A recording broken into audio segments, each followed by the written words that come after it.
ਸਾਹਿਬ JIO.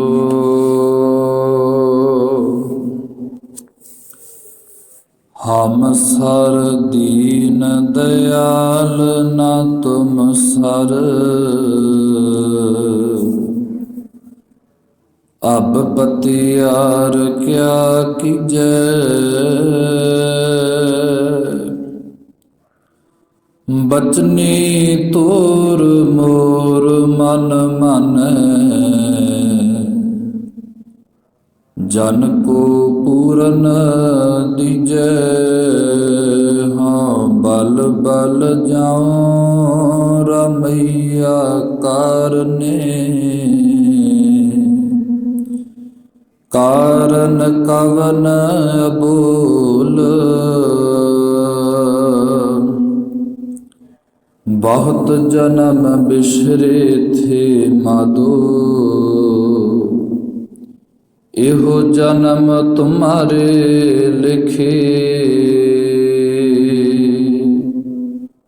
ਕਹਿ ਰਵਿਆਸ ਆਸ ਲਗ ਜੀਵੋਂ, ਚਿਰ ਭਇਓ ਦਰਸ਼ਨ ਦੇਖੇ। ਬਹੁਤ ਜਨਮ ਬਿਸਰੇ ਥੇ ਮਾਧੋ, ਇਹੋ ਜਨਮ ਤੁਮਾਰੇ ਲਿਖੇ। ਕਹਿ ਰਵਿਦਾਸ ਆਸ ਲਗ ਜੀਵੋਂ, ਚਿਰ ਭਇਓ ਦਰਸ਼ਨ ਦੇਖੇ। ਰਾਜਾ ਨ ਰਾਜ ਭਾਨਾ ਨ ਭਾਨ, ਦੇਵਾ ਨ ਦੇਵ ਉਪਮਾ ਮਹਾਨ। ਚਵਰ ਛਤਰ ਤਖਤ ਦੇ ਮਾਲਕ, ਜੁਗੋ ਜੁਗ ਅਟਲ। ਆਦਿ ਸ੍ਰੀ ਗੁਰੂ ਗ੍ਰੰਥ ਸਾਹਿਬ ਜੀਓ ਮਹਾਰਾਜ ਜੀ ਦੇ ਪਾਵਨ ਪਵਿੱਤਰ ਚਰਨ ਕਮਲਾਂ ਅੰਦਰ ਸੁਭਾਇਮਾਨ ਗੁਰੂ ਪਿਆਰੀ ਸਾਧ ਸੰਗਤ ਜੀਓ ਆਓ। ਸੁਰਤ ਜੋੜੀਏ ਗੁਰਦੇਵ ਦੇ ਚਰਨਾਂ ਦੇ ਅੰਦਰ। ਗੁਰਦੇਵ ਦੇ ਚਰਨਾਂ ਦੇ ਵਿੱਚ ਆਪੋ ਆਪਣੀ ਹਾਜ਼ਰੀ ਲਵਾਈਏ। ਸਤਿਗੁਰਾਂ ਦੀ ਬਖਸ਼ਿਸ਼ ਦੁਹਰਾਈਏ, ਫਤਿਹ ਦੀ ਸਾਂਝ ਪਾਈਏ ਜੀ। ਵਾਹਿਗੁਰੂ ਜੀ ਕਾ ਖਾਲਸਾ, ਵਾਹਿਗੁਰੂ ਜੀ ਕੀ ਫਤਿਹ। ਧੰਨ ਧੰਨ ਸਾਹਿਬ ਗੁਰੂ ਗੋਬਿੰਦ ਸਿੰਘ ਜੀਓ ਮਹਾਰਾਜ ਜੀ ਦੇ ਪਾਵਨ ਬਚਨ। ਪ੍ਰਥਮ ਭਗਉਤੀ ਸਿਮਰ ਕੈ, ਗੁਰ ਨਾਨਕ ਲਈ ਧਿਆਏ। ਫਿਰ ਅੰਗਦ ਗੁਰ ਤੇ ਅਮਰਦਾਸ, ਰਾਮਦਾਸੈ ਹੋਈ ਸਹਾਏ। ਗੁਰਦੇਵ ਆਪ ਹੀ ਕਿਰਪਾ ਕਰੋ, ਆਪਣੇ ਬਚਨਾਂ ਦੀ ਵਿਚਾਰ ਸਿਰ ਮਹਿਰ ਭਰੇ ਹੱਥ ਧਰ ਕੇ ਆਪ ਹੀ ਕਰਵਾ ਲੋ। ਗੁਰਦੇਵ ਦਾ ਬਚਨ ਹੈ, ਫਿਰ ਅੰਗਦ। ਧੰਨ ਧੰਨ ਦੂਜੇ ਪਾਤਸ਼ਾਹ ਗੁਰੂ ਅੰਗਦ ਦੇਵ ਜੀ ਮਹਾਰਾਜ। ਗੁਰੂ ਗੋਬਿੰਦ ਸਿੰਘ ਬਚਨ ਕਰਨ ਲੱਗੇ ਸਿੱਖਾ, ਸਭ ਤੋਂ ਪਹਿਲਾਂ ਆਦਿ ਗੁਰੂ ਨੂੰ ਧਿਆਈ। ਉਸ ਤੋਂ ਬਾਅਦਾਂ ਦੂਜੇ ਪਾਤਸ਼ਾਹ ਗੁਰੂ ਅੰਗਦ ਸਾਹਿਬ ਜੀ ਨੂੰ ਧਿਆਈ। ਗੁਰੂ ਅੰਗਦ ਸਾਹਿਬ ਜੀ ਦੇ ਚਰਨਾਂ ਵਿੱਚ ਜੋਦੜੀ ਕਰੀ। ਦੇਖੋ, ਜਿਸਨੂੰ ਨਿਰੰਕਾਰ ਉੱਚਿਆਂ ਚੁੱਕਦਾ ਹੈ, ਉੱਚਿਆਂ ਚੁੱਕਣ ਲੱਗਿਆਂ ਤਿਲ ਮਾਤਰ ਵੀ ਉਹ ਸੋਚਦਾ ਨਹੀਂ ਵੀ ਇਸ ਨੂੰ ਚੁੱਕਣਾ ਜਾਂ ਨਹੀਂ। ਭਾਂਡਾ ਹੋਣਾ ਚਾਹੀਦਾ ਹੈ। ਗੁਰੂ ਸਾਹਿਬ ਰਹਿਮਤਾਂ ਦੇ ਨਾਲ ਉਸ ਵੇਲੇ ਹੀ ਭਰ ਦਿੰਦੇ ਨੇ ਜਿਸ ਵੇਲੇ ਸਿੱਖ ਦਾ ਭਾਂਡਾ ਹੋਵੇ ਤਿਆਰ। ਸੱਤੇ ਬਲਵੰਡ ਜੀ ਨੇ ਬਚਨ ਕਰੇ, ਕਹਿਣ ਲੱਗੇ ਬਚਨਾਂ ਅੰਦਰ ਕਿਸੇ ਪੁਰਖ ਦਾ ਜੋ ਨਾਮਣਾ ਕਰਤਾ ਕਾਦਰ ਆਪ ਉੱਚਾ ਕਰੇ, ਉਸ ਨੂੰ ਤੋਲਣ ਲਈ ਕਿਸੇ ਪਾਸੋਂ ਕੋਈ ਗੱਲ ਨਹੀਂ ਹੋ ਸਕਦੀ। ਜਿਹਨੂੰ ਪਰਮਾਤਮਾ ਕਾਦਰ ਕਰੀਮ ਆਪ ਉੱਚਾ ਕਰਦਾ ਹੈ, ਉਹਨੂੰ ਤੋਲਣ ਵਾਲਾ ਕੋਈ ਤਕੜੀ ਨਹੀਂ, ਕੋਈ ਐਸਾ ਬੋਲ ਨਹੀਂ। ਉਸਤੇ ਸਾਰੀ ਦੀ ਸਾਰੀ ਸ਼ਬਦਾਵਲੀ ਖਤਮ ਹੋ ਜਾਂਦੀ ਹੈ। ਜਿਨ੍ਹਾਂ ਨੂੰ ਕਰਤਾ ਕਾਦਰ ਉੱਪਰ ਚੁੱਕਦਾ ਹੈ, ਉਹਨਾਂ ਲਈ ਵਡਿਆਈ ਦੇ ਸ਼ਬਦ ਬੋਲਣ ਵਾਸਤੇ ਵੀ ਨਹੀਂ ਬਚਦੇ। ਬਚਨ ਸੀ ਨਾਉ ਕਰਤਾ ਕਾਦਰ ਕਰੇ, ਕਿਉਂ ਬੋਲ ਹੋਵੇ ਜੋ ਖੀਵਦੈ। ਜੋਖਣ ਦਾ ਮਤਲਬ ਪਤਾ ਹੀ ਵੀ ਤੋਲਣਾ। ਨਾਉ ਕਰਤਾ ਕਾਦਰ ਕਰੇ, ਕਿਉਂ ਬੋਲ ਹੋਵੇ ਜੋ ਖੀਵਦੈ।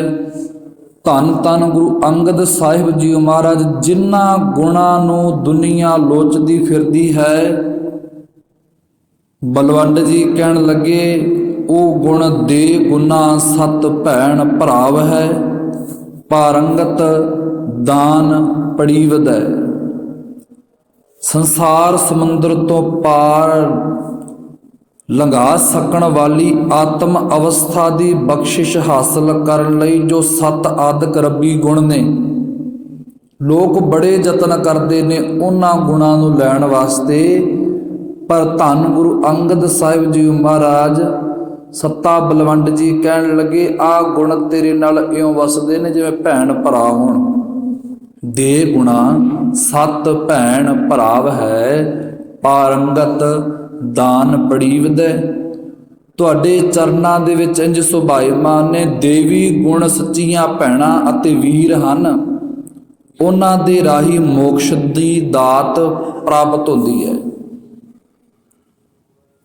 ਫਿਰ ਉਹਨਾਂ ਨੇ ਬਚਨ ਕਰਿਆ, ਵਿਚਾਰ ਹੋ ਰਹੀ ਹੈ ਫਿਰ ਅੰਗਦ। ਸੰਖੇਪ ਵਿੱਚ ਚੱਲਾਂਗੇ ਗੁਰੂ ਅੰਗਦ ਸਾਹਿਬ ਜੀ ਦਾ ਥੋੜਾ ਜਿਹਾ ਜੀਵਨ, ਜਿੰਨੇ ਕੁ ਗੁਰੂ ਸਾਹਿਬ ਸਮਤ ਬਖਸ਼ੇ। ਫਿਰ ਸੱਤਾ ਬਲਵੰਡਾ ਜੀ ਨੇ ਗੁਰੂ ਗ੍ਰੰਥ ਸਾਹਿਬ ਦੇ ਬਚਨ ਕਰੇ, ਨਾਨਕ ਰਾਜ ਚਲਾਇਆ ਸਚਕੋਟ ਸਤਾਣੀ ਨੀਵਦੈ। ਇਸ ਉੱਚੇ ਨਾਮਣੇ ਵਾਲੇ ਗੁਰੂ ਨਾਨਕ ਦੇਵ ਜੀ ਨੇ ਸੱਚ ਰੂਪ ਕਿਲਾ ਬਣਾ ਕੇ ਅਤੇ ਪੱਕੀ ਨੀਂਹ ਰੱਖ ਕੇ ਧਰਮ ਦਾ ਰਾਜ ਚਲਾਇਆ ਹੈ। ਸੱਚ ਦਾ ਰਾਜ ਚਲਾਇਆ ਗੁਰੂ ਨਾਨਕ ਸਾਹਿਬ ਨੇ। ਰਾਜ ਜਦੋਂ ਚਲਾਇਆ ਤੇ ਲਹਿਣੇ ਧਰਿਓ ਨ ਛੱਤ ਸਿਰ, ਕਰ ਸਿਫਤੀ ਅੰਮ੍ਰਿਤ ਪੀਵਦੈ। ਬਾਬਾ ਲਹਿਣਾ ਜੀ ਦੇ ਸਿਰ ਉੱਤੇ ਜੋ ਸਿਫਤ ਸਲਾਹ ਕਰਕੇ ਆਤਮਿਕ ਜੀਵਨ ਦੇਣ ਵਾਲਾ ਨਾਮ ਜਲ ਪੀ ਰਹੇ ਸਨ। ਧੰਨ ਗੁਰੂ ਅੰਗਦ ਸਾਹਿਬ ਜੀ ਦਾ ਜੋ ਪੁਰਾਤਨ ਨਾਮ ਹੈ ਉਹ ਹੈ ਭਾਈ ਲਹਿਣਾ। ਲਹਿਣੇ ਧਰਿਓ ਨ ਛੱਤ ਸਿਰ, ਕਰ ਸਿਫਤੀ ਅੰਮ੍ਰਿਤ ਪੀਵਦੈ। ਐਸਾ ਗੁਰੂ ਕੋਈ ਵੀ ਨਹੀਂ ਜਿਹੜੇ ਆਪਣੇ ਹੋਂਦ ਦੇ ਵਿੱਚ ਆਪਣੇ ਚੇਲੇ ਨੂੰ ਸਾਰਾ ਕੁਝ ਵਾਰ ਕੇ ਉਹਦੇ ਅੱਗੇ ਮੱਥਾ ਟੇਕਦੇ। ਗੁਰੂ ਨਾਨਕ ਸਾਹਿਬ ਨੇ ਰਹਿਮਤਾਂ ਦੇ ਘਰ ਅੰਦਰ ਆ ਕੇ ਆਪਣਾ ਸਰੂਪ ਤਾਂ ਭਾਈ ਲਹਿਣੇ ਨੂੰ ਬਖਸ਼ਿਆ ਹੀ ਸੀ। ਜਦੋਂ ਇਹਨਾਂ ਨੂੰ ਆਪਣੇ ਗੱਦੀ ਤੇ ਸੁਭਾਇਮਾਨ ਕੀਤਾ, ਗੁਰੂ ਨਾਨਕ ਸਾਹਿਬ ਨੇ ਇਹਨਾਂ ਅੱਗੇ ਮੱਥਾ ਟੇਕ ਦਿੱਤਾ ਸੀ ਵੀ ਲਹਿਣੇ ਅੱਜ ਤੋਂ ਬਾਅਦ ਤੂੰ ਮੇਰਾ ਸਰੂਪ ਹੈ। ਜੇ ਕਿਸੇ ਨੇ ਨਾਨਕ ਦੇ ਦਰਸ਼ਨ ਕਰਨੇ ਨੇ ਉਹ ਦਰਸ਼ਨ ਲਹਿਣੇ ਤੋਂ ਹੋ ਜਿਆ ਕਰਨਗੇ। ਲਹਿਣੇ ਧਰਿਓ ਨ ਛੱਤ ਸਿਰ, ਕਰ ਸਿਫਤੀ ਅੰਮ੍ਰਿਤ ਪੀਵਦੈ। ਫਿਰ ਉਹਨਾਂ ਨੇ ਗੁਰੂ ਨਾਨਕ ਸਾਹਿਬ ਨੇ ਕੀਤਾ ਕੀ ਸੀ, ਮਤ ਗੁਰ ਆਤਮ ਦੇਵ ਦੀ ਖੜਗ ਜੋਗ ਪੁਕਾਰ ਰੋਏ ਜੀ ਦੈ। ਗੁਰੂ ਅਕਾਲ ਪੁਰਖ ਦੀ ਬਖਸ਼ੀ ਹੋਈ ਮਤ ਰੂਪ ਤਲਵਾਰ, ਸ਼ਬਦਾਂ ਦੀ ਤਲਵਾਰ, ਗਿਆਨ ਦੀ ਤਲਵਾਰ, ਮਤ ਗੁਰ ਆਤਮ ਦੇਵ ਦੀ ਖੜਗ ਜੋਰ ਪ੍ਰਾਕੋਏ ਜੀ ਦੈ। ਗੁਰੂ ਅਕਾਲ ਪੁਰਖ ਦੀ ਬਖਸ਼ੀ ਹੋਈ ਮੱਤ ਰੂਪ ਤਲਵਾਰ ਜ਼ੋਰ ਨਾਲ ਅਤੇ ਉਸ ਦੇ ਬਲ ਦੇ ਨਾਲ ਭਾਈ ਲਹਿਣੇ ਦੇ ਅੰਦਰੋਂ ਸਾਰੇ ਦੇ ਸਾਰੇ ਵਿਸ਼ੇ ਵਿਕਾਰ ਕਹਿੰਦੇ ਕੱਟ ਕੱਟ ਕੇ ਉਹਨਾਂ ਦੀ ਗੁਰਬਾਣੀ ਰੂਪੀ ਤਲਵਾਰ ਨੇ ਦੂਰ ਕਰ ਦਿੱਤਾ ਸੀ। ਤਾਈਓ ਗੁਰੂ ਸਾਹਿਬ ਫਰਮਾਉਂਦੇ ਨੇ, ਪਿਆਰੇ ਭਾਂਡਾ ਹੋਣਾ ਚਾਹੀਦਾ ਹੈ। ਜੇ ਭਾਂਡੇ ਵਿੱਚ ਬੁਰਾਈਆਂ ਇਕੱਠੀਆਂ ਕਰੀ ਫਿਰਦਾ, ਗੁਰੂ ਕੋਲੇ ਆ ਕੇ ਅਰਦਾਸ ਕਰੀ, ਗੁਰੂ ਉਹ ਭਾਂਡਿਆਂ ਦੇ ਵਿੱਚੋਂ ਬੁਰਾਈ ਕੱਢ ਕੇ ਉਹਨਾਂ ਅੰਦਰ ਅੰਮ੍ਰਿਤ ਟਿਕਾ ਦੇਗਾ। ਤੇਰਾ ਭਾਂਡਾ ਹੋਣਾ ਚਾਹੀਦਾ ਹੈ। ਗੁਰੂ ਨਾਨਕ ਜੀ ਨੇ ਜ਼ਿੰਦਗੀ ਨੂੰ ਰੋਸ਼ਨ ਕਰਨ ਵਾਲੀ ਆਪਣੇ ਉਪਦੇਸ਼ ਦੀ ਪਰਮ ਤਲਵਾਰ ਚਲਾ ਕੇ ਲਹਿਣੇ ਦੇ ਹਿਰਦੇ ਅੰਦਰ ਅੰਮ੍ਰਿਤ ਰੂਪੀ ਟਿਕਾ ਦਿੱਤਾ। ਭਾਈ ਲਹਿਣੇ ਜੀ ਦੀ ਜੀਵਨੀ ਹੁਣ ਤੱਕਿਓ ਜਰਾ। ਨਾਂਗੇ ਦੀ ਸਰਾਂ ਹੈ। ਇਸ ਤੋਂ ਪਹਿਲਾਂ ਇਹਦਾ ਨਾਮ ਹੈ ਮੱਤੇ ਦੀ ਸਰਾਂ, ਜੋ ਉਜੜ ਗਈ ਸੀ। ਅਸਲ ਵਿੱਚ ਜਿਨ੍ਹਾਂ ਨਗਰਾਂ ਦੇ ਵਿੱਚ ਦ੍ਰਿਸ਼ਟੀ ਨਹੀਂ ਆਉਂਦੀ, ਦੇਖਣ ਵਿੱਚ ਨਹੀਂ ਆਉਂਦੇ, ਜਿਹੜੇ ਨਗਰ ਨਾਮੀ ਗ੍ਰਾਮੀ ਨਹੀਂ, ਜਿਨ੍ਹਾਂ ਪਿੰਡਾਂ ਨੂੰ ਘਰਾਂ ਨੂੰ ਕੁੱਲੀਆਂ ਨੂੰ ਕੋਈ ਜਾਣਦਾ ਨਹੀਂ, ਜੋ ਕਾਦਰ ਕਰੀਮ ਉਹ ਪਰਮਾਤਮਾ ਜੇ ਕਿਰਪਾ ਵਰਸਾ ਦੇ ਉਹਨੇ ਕੁੱਲੀਆਂ ਉਹਨਾਂ ਨਗਰਾਂ ਦੇ ਉੱਤੇ ਉਹ ਪੂਜਣ ਸਦਕੇ ਹੋ ਜਾਂਦੇ ਨੇ। ਹੁਣ ਭਾਈ ਲਹਿਣਾ ਜੀ, ਗੁਰੂ ਅੰਗਦ ਸਾਹਿਬ ਜੀ ਮਹਾਰਾਜ, ਪੁਰਾਤਨ ਨਾਮ ਹੈ ਭਾਈ ਲਹਿਣਾ। ਹੁਣ ਵਸਦੇ ਕਿੱਥੇ ਨੇ? ਨਾਗੇ ਦੀ ਸਰਾਂ ਦੇ ਅੰਦਰ ਇਹਨਾਂ ਦੀ ਵਸੋਂ ਹੈ। ਇੱਥੇ ਰਹਿਣ ਵਾਲੇ ਇੱਕ ਧਰਮੀ ਪੁਰਸ਼ ਨੇ, ਉਹਨਾਂ ਦਾ ਨਾਮ ਹੈ ਬਾਬਾ ਫੇਰੂ ਮੱਲ ਜੀ, ਦੂਜੇ ਪਾਤਸ਼ਾਹ ਜੀ ਦੇ ਪਿਤਾ ਜੀ। ਬਾਬਾ ਫੇਰੂ ਮੱਲ ਜੀ, ਇਹਨਾਂ ਦਾ ਜਿਹੜਾ ਜੀਵਨ ਯਾਤਰਾ ਕੈਸੀ ਹੈ, ਆ ਮਾਤਾ ਜਵਾਲਾ ਜੀ ਤੇ ਜਾਂਦੇ ਹੋਏ ਨੇ। ਕਈ ਆਪਣਾ ਜੱਥਾ ਇਕੱਠਾ ਕਰਕੇ, ਕਈ ਸੰਗਤ ਇਕੱਠੀ ਕਰਕੇ ਹਰ ਸਾਲ ਮਾਤਾ ਜਵਾਲਾ ਜੀ ਦੇ ਦਰਸ਼ਨ ਕਰਨ ਨੂੰ ਜਾਂਦੇ ਹੁੰਦੇ ਸੀ। ਪੈਰਾਂ 'ਚ ਜੀ ਬਾਬਾ ਫੇਰੂ ਨੇ ਘੁੰਗਰੂ ਬੰਨਣੇ। ਅਸਲ ਵਿੱਚ ਉਹ ਉਹਨਾਂ ਰੂਪੀ ਧਰਮੀ ਉਹਨੂੰ ਵੀ ਆਖਿਆ ਜਾਏਗਾ, ਹਿਰਦੇ ਰੂਪੀ ਜਿਹੜੀ ਇੰਨੀ ਭਾਵਨਾ ਲੈ ਕੇ ਉੱਥੇ ਜਾਂਦੇ ਨੇ।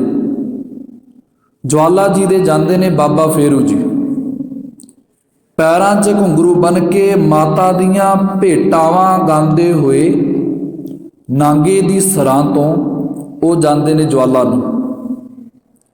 ਸਮਾਂ ਪਿਆ, ਨਿਰੰਕਾਰ ਦੀ ਰਹਿਮਤ ਵਰਸੀ।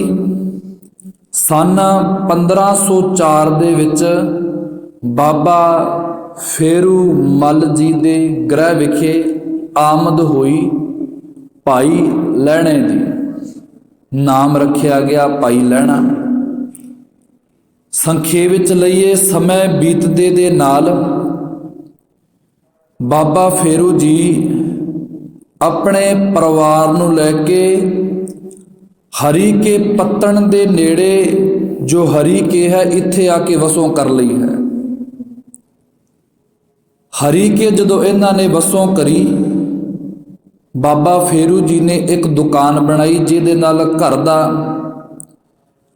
ਆਦਿਕ ਜੋ ਗ੍ਰਸਤੀ ਜੀਵਨ ਰੂਪ ਹੈ ਉਹ ਚੱਲੇ। ਬਾਬਾ ਜੀ ਨੇ ਉੱਥੇ ਦੁਕਾਨ ਕਰੀ, ਜਿਵੇਂ ਘਰ ਦਾ ਕਾਰੋਬਾਰ ਚੱਲਦਾ ਰਵੇ। ਸਮਾਂ ਪਿਆ, ਬਾਬਾ ਫੇਰੂ ਜੀ ਚਲਾਣਾ ਕਰ ਗਏ। ਹੁਣ ਜਿਹੜੀ ਬਾਬਾ ਫੇਰੂ ਜੀ ਦੀ ਜ਼ਿੰਮੇਵਾਰੀ ਸੀ ਵੀ ਸੰਗਤ ਨੂੰ ਇਕੱਠੀ ਕਰਕੇ ਮਾਤਾ ਜਵਾਲਾ ਜੀ ਦੇ ਮੰਦਰ ਨੂੰ ਲੈ ਕੇ ਜਾਣਾ। ਆ ਸਨ ਆਗੂ ਸੰਗਤ ਦੇ ਆ ਲੈ ਕੇ ਜਾਂਦੇ ਹੁੰਦੇ ਸੀ। ਹੁਣ ਇਹਨਾਂ ਸੰਗਤ ਦਾ ਜਿਹੜਾ ਆਗੂ ਹੈ ਉਹ ਬਣ ਗਏ ਭਾਈ ਲਹਿਣਾ। ਭਾਈ ਲਹਿਣਾ ਵੀ ਜਾਂਦੇ ਹੁੰਦੇ ਸਨ। ਫਿਰ ਇਹਨਾਂ ਨੇ ਵੀ ਸੰਗਤ ਨੂੰ ਲੈਣਾ, ਇਕੱਠਿਆਂ ਕਰਨਾ, ਜਵਾਲਾ ਜੀ ਦੇ ਜਾ ਕੇ ਦਰਸ਼ਨ ਕਰਦੇ। ਅਸਲ ਵਿੱਚ ਜਿਹੜਾ ਹਿਰਦਾ ਸੀ, ਹਿਰਦਾ ਸੱਚੇ ਗੁਰੂ ਬਿਨਾ ਪਤੀਜ ਦਾ ਨਹੀਂ, ਭਾਵੇਂ ਕਿੱਥੇ ਵੀ ਚਲੇ ਜਾਈਏ।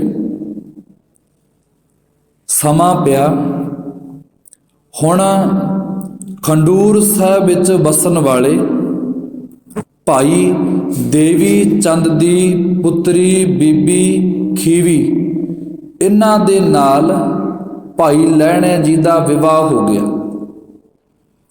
ਵਿਵਾਹ ਹੋਇਆ ਹੈ, ਬਾਬਾ ਫੇਰੂ ਜੀ ਚਲਾਣਾ ਕਰ ਗਏ। ਹੁਣ ਜਦੋਂ ਹਰੀਕੇ ਤੋਂ ਧੰਨ ਧੰਨ ਦੂਜੇ ਪਾਤਸ਼ਾਹ ਗੁਰੂ ਅੰਗਦ ਸਾਹਿਬ ਜੀ ਮਹਾਰਾਜ ਭਾਈ ਲਹਿਣੇ ਦੇ ਰੂਪ ਵਿੱਚ ਹਰੀਕੇ ਤੋਂ ਖੰਡੂਰ ਨੂੰ ਆ ਕੇ ਵਸੂ ਕਰ ਲਈ ਹੈ। ਖੰਡੂਰ ਸਾਹਿਬ ਆ ਗਏ ਨੇ। ਖੰਡੂਰ ਸਾਹਿਬ ਆ ਕੇ ਇਹਨਾਂ ਨੇ ਘਰ ਦਾ ਜੋ ਚੱਲਦਾ ਰਹੇ ਕਾਰ ਵਿਹਾਰ, ਇਹਨਾਂ ਨੇ ਇੱਥੇ ਆ ਕੇ ਇੱਕ ਦੁਕਾਨ ਕਰੀ। ਉਸ ਪ੍ਰਮਾਤਮਾ ਦੀ ਕਿਰਪਾ ਦੇ ਨਾਲ, ਜਿਵੇਂ ਆਪਾਂ ਕਹਿੰਦੇ ਆਦਿਕ ਘਰ ਦਾ ਜਿਹੜਾ ਕਾਰੋਬਾਰ ਸੀ ਜੀ ਠੀਕ ਚੱਲ ਪਿਆ। ਪਰਿਵਾਰ ਹਰੀਕੇ ਤੋਂ ਲੈ ਕੇ ਖੰਡੂਰ ਸਾਹਿਬ ਆ ਗਏ ਨੇ ਜੀ। ਖੰਡੂਰ ਸਾਹਿਬ ਆ ਗਏ। ਹੁਣ ਕਈ ਦਿਨ ਜਦੋਂ ਟਿਕੇ, ਲੰਮਾ ਸਮਾਂ ਟਿਕੇ, ਪਰ ਇੱਕ ਸਿੱਖ ਹੈ, ਉਸ ਦਾ ਨਾਮ ਹੈ ਭਾਈ ਜੋਧ। ਭਾਈ ਜੋਧ ਆਸਾ ਜੀ ਦੀ ਵਾਰ ਦੀ ਜਿਹੜੀ 21ਵੀਂ ਪੌੜੀ ਹੈ ਉਹ ਪੜ੍ਹਦੇ ਹੋਏ ਭਾਈ ਲਹਿਣੇ ਜੀ ਦੇ ਨਾਲ ਦੀ ਜਦੋਂ ਗੁਜ਼ਰੇ, ਜਦੋਂ ਗੁਰੂ ਨਾਨਕ ਸਾਹਿਬ ਜੀ ਦੇ ਬਚਨ ਭਾਈ ਜੋਧ ਨੇ ਪੜ੍ਹੇ ਤੇ ਭਾਈ ਲਹਿਣੇ ਦੇ ਕੰਨਾਂ ਜਦੋਂ ਪਏ ਤੇ ਉਹ ਸ਼ਬਦ ਸੁਣ ਕੇ ਹਿਰਦੇ ਨੂੰ ਕਹਿਣ ਲੱਗੇ, ਸਪਰਸ਼ ਹਿਰਦੇ ਨੂੰ ਸ਼ਬਦ ਹੋਇਆ। ਉਹ ਜਦੋਂ ਸ਼ਬਦ ਕੰਨਾਂ ਵਿੱਚ ਪਿਆ ਤੇ ਮਨ ਵਿੱਚ ਕੁਝ ਸਮੇਂ ਲਈ ਟਿਕਾ ਆ ਗਿਆ ਸੀ। ਉਹ ਸ਼ਬਦ ਸੀ, ਜਿਤ ਸੇਵਿਐ ਸੁਖ ਪਾਈਐ, ਸੋ ਸਾਹਿਬ ਸਦਾ ਸੰਭਾਲੀਐ, ਜਿਤ ਕੀਤਾ ਪਾਈਐ ਆਪਣਾ, ਸਾ ਘਾਲ ਬੁਰੀ ਕਿਉਂ ਘਾਲੀਐ, ਮੰਦਾ ਮੂਲ ਨਾ ਕੀਚਈ, ਦੇ ਲੰਮੀ ਨਦਰ ਨਿਹਾਲੀਐ, ਜਿਉ ਸਾਹਿਬ ਨਾਲ ਨਾ ਹਾਰੀਐ, ਤੇ ਵੇਹਾ ਪਾਸਾ ਢਾਲੀਐ, ਕਿਛ ਲਾਹੇ ਉਪਰ ਘਾਲੀਐ।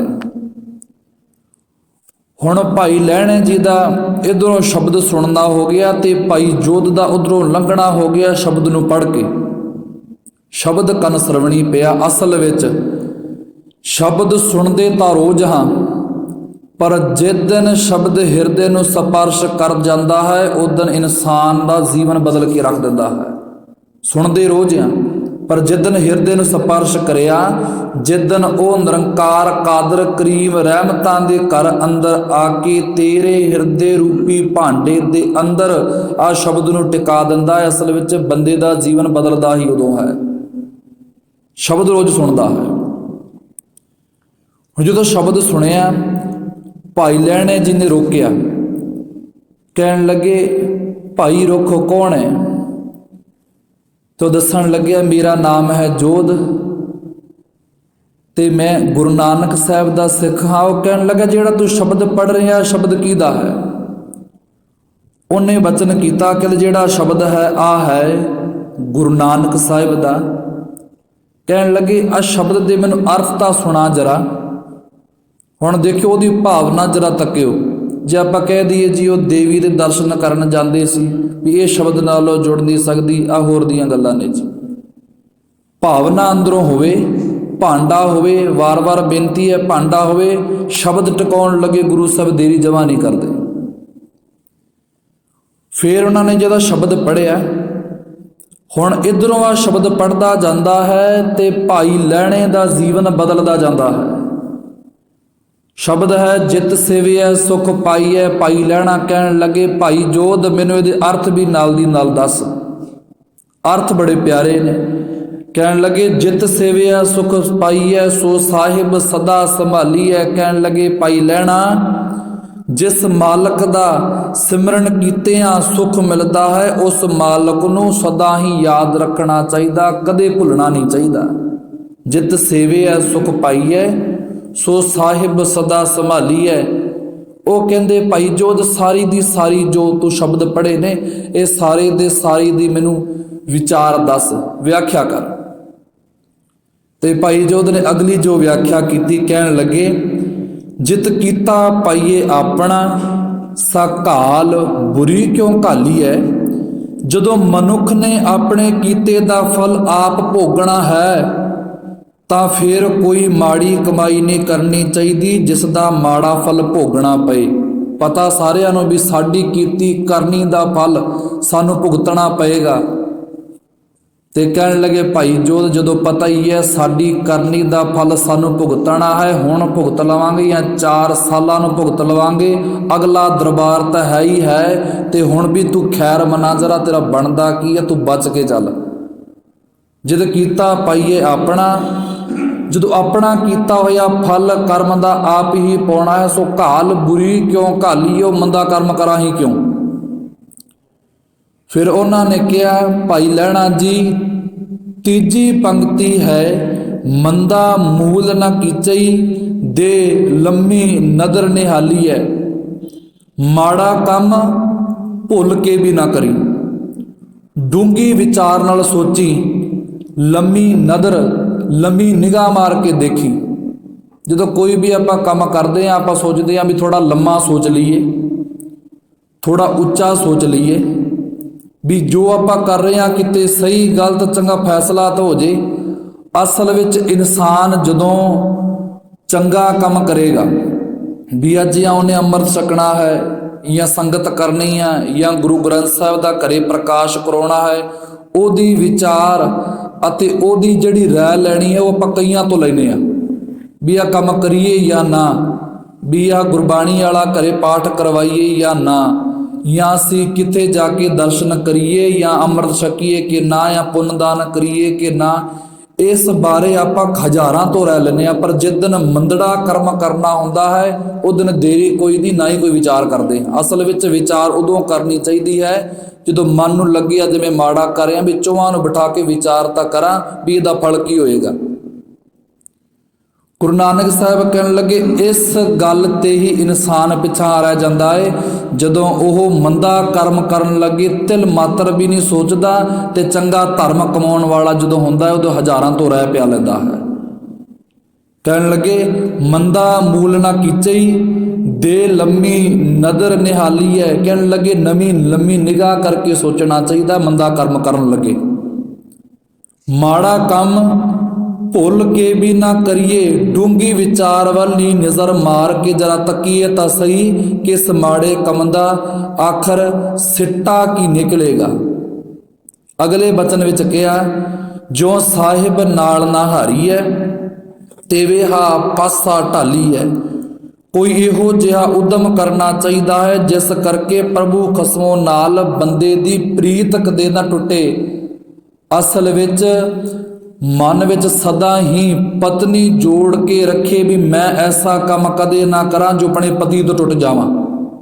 ਤੇਰੀ ਜ਼ਿੰਦਗੀ ਇੱਕ ਪਤਨੀ ਹੈ, ਪਰਮਾਤਮਾ ਰੂਪੀ ਇਸ ਦਾ ਪਤੀ ਹੈ।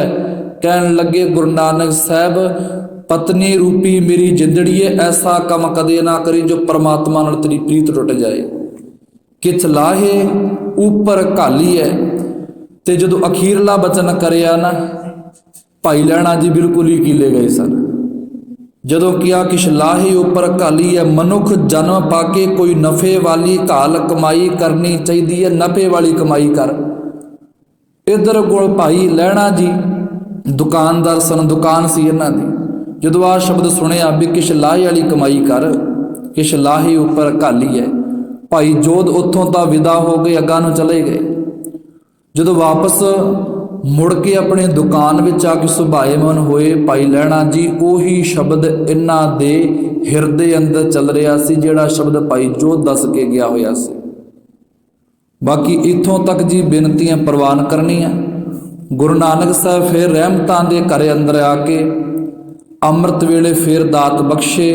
ਗੁਰੂ ਕੀ ਇਸੇ ਵਿਚਾਰ ਸਾਖੀ ਤੋਂ ਸੰਖੇਪ ਰੂਪੀ ਆਪਾਂ ਗਾਂ ਚੱਲਾਂਗੇ, ਜੋ ਹੈ ਫਿਰ ਅੰਗਦ ਗੁਰ ਤੇ ਅਮਰਦਾਸ ਰਾਮਦਾਸ ਹੋਈ ਸਹਾਈ, ਹੋਈਆਂ ਭੁੱਲਾਂ ਦੀ ਖਿਮਾ, ਗਲਤੀਆਂ ਦੀ ਮਾਫੀ ਜੀ। ਵਾਹਿਗੁਰੂ ਜੀ ਕਾ ਖਾਲਸਾ, ਵਾਹਿਗੁਰੂ ਜੀ ਕੀ ਫਤਿਹ।